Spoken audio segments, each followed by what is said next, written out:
Pinabubuksan po ng House Prosecution Panel ang box na naglalaman po ng tax record ni Vice President Sara Duterte. Pwede raw po kasi itong magamit sa paglilitis sa pangalawang Pangulo kaugnay po sa umano'y di may paliwanag na yaman. Narito pong report ni Mayan Los Baños. When will be the right time to see the contents of this box? Para sa prosekusyon, ngayon na ang tamang panahon para buksan ang box na yan.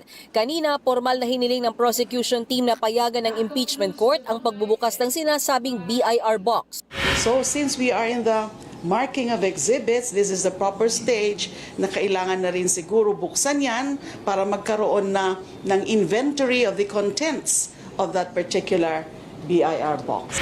Unang inilabas ang box sa Kamara ng dinggin ng impeachment case ni Vice President Sara Duterte. Inaasahang laman nito ang tax records ng bise at kanyang asawa na si Attorney Man Scarpio na posibleng magamit sa impeachment complaint na may kaugnayan di umano sa unexplained wealth. Pero hindi ito binuksan noon dahil sa issue ng confidentiality base sa National Internal Revenue Code.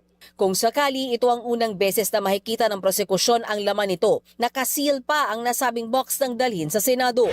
So sa tingin namin that would aid also in more efficient and more expeditious conduct of trial kung mabuksan na rin yan ngayon. Ayon kay House Prosecutor Laila de Lima, hihintayin nila ang desisyon ng impeachment court at komento ng defense team dahil kailangan magkasundo ang kanilang mga kampo. Yes, if possible. If feasible, if possible, kung makahabol pa bago matapos talaga yung pre-trial at bago mag-issue ng pre-trial order para makita na, para tapos na, para malaman na rin ng both parties kung gagamitin nila yung mga content. Wala pang direktang sagot siya ng kampo ni VP Sara. Pinag-aaralan pa raw nila ito. Ang sigurado sa ngayon ay hindi sila magiging dahilan ng anumang delay sa paggulong ng impeachment trial. The defense, is composed of reasonable lawyers.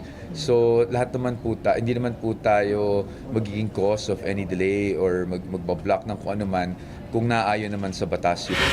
Ayon naman mismo sa Clerk of Court na si Attorney Renato Bantug, tanging ang impeachment court lamang ang makakapagdesisyon sa nasabing manifestation.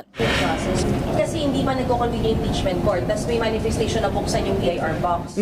Kailangan ba mag-convene muna sa impeachment court bago desisyonan yung pagbubukas ng box? Again, there's no set and definite rule for that.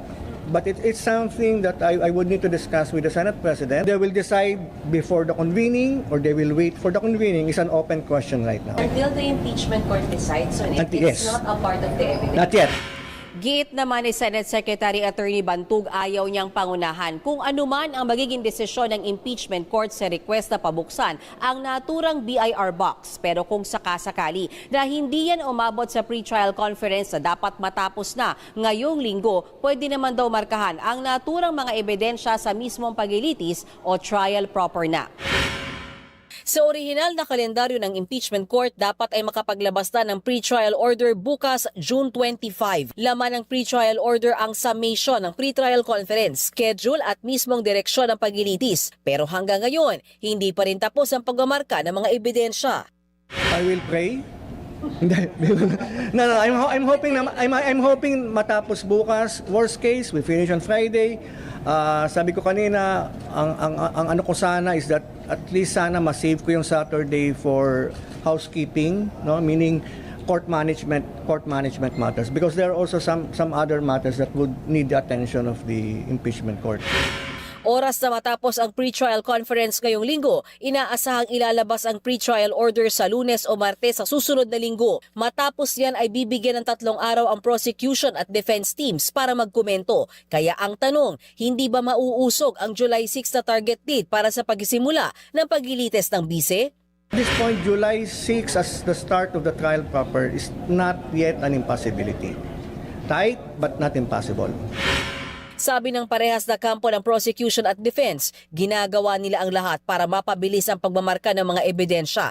At mas mabilis nga raw ang proseso ngayong araw dahil dinagdagan ng marking stations at aabot na hanggang alas 7 ng gabi ang kanilang trabaho imbis na alas 5 ng hapon. Wala pa rin daw diskusyon ng ibang petsa bukod sa July 6 na simula ng impeachment trial. Nagbabalita mula sa Frontline, Mean Los Baños, News 5. Mga kapatid, patuloy po kayong tumutok sa 105.9 at True FM para sa totoong balita, impormasyon, music and entertainment. Mag-subscribe po sa aming YouTube channel at podcast at sundan niyo po kami sa Facebook, Instagram, X at TikTok sa True Network PH. Bisitahin po ang aming website sa truefm.ph at panoorin din po kami sa True TV Channel 19. Kami ang 105.9 at True FM, laging true sa'yo, kapatid!